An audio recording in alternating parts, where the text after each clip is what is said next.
What's going on, guys? This is day 6 of my free trading course. Honestly, it's going to be the most easiest lesson today. It's very short. It's going to be inverse fair value gaps.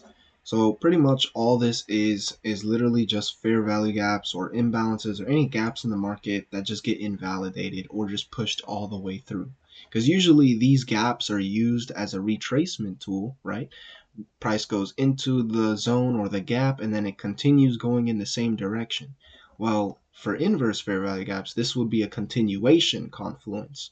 So this is how we will know that price will be going in the opposite direction. So if it invalidates and goes all the way through, we could tell that price is going to just keep going all the way to the downside or all the way to the upside, however it breaks. So yeah, on the second slide here is pretty much just an explanation of why or what it is. Now I'm going to show you some examples on the live market. So let's go ahead and look for some of these fair value gaps that are invalidated or imbalances.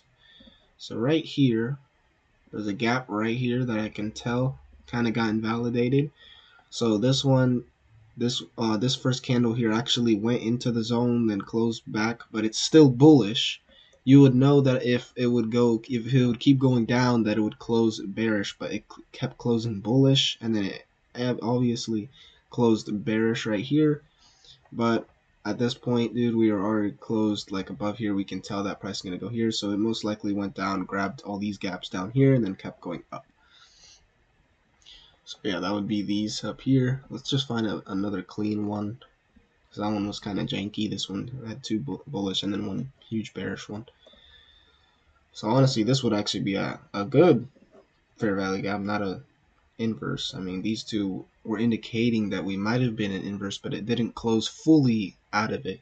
So this one closed bearish under. We could have took a trade down here. So yeah, that was a regular fair value gap trade. Let me find an actual inverse fair value gap. So we haven't touched that gap yet. This one looks like it didn't close all the way. So that's the thing about these inverse fair value gaps. Let's mark this gap right here. Obviously, this green candle did go all the way through, but it didn't close all the way through this gap. It didn't close. It has to close outside of this gap or zone in order to actually be an inverse fair value gap. Because if it doesn't, it can still have a possibility that it's going to keep going down and just act as a regular fair value gap. Okay, this is perfect. Right here. As soon as you see two zones that are like this, like you see a big long red candle, then a big green candle, that's an immediate inverse fair value gap, right? So you have this fair value gap that goes down, and then you have the inverse that invalidated and kept going up. It closed out of the zone, and it just kept going up. One thing to note about these inverse fair value gaps is that it still leaves a gap. It still leaves a gap because there are two gaps, right? It didn't fill it. This one kept going so fast that it left orders behind, and then this one went so fast that it still left orders behind. So that's why price went back down and filled this gap again. You see what I'm saying? Because these two both of them leave gaps. Same over here. This one didn't leave a gap over here. So this one, I mean, that's the thing about inverse fair value gaps is that it's still a retracement tool after, because they both leave gaps. But yeah, that's pretty much it for inverse fair value gaps.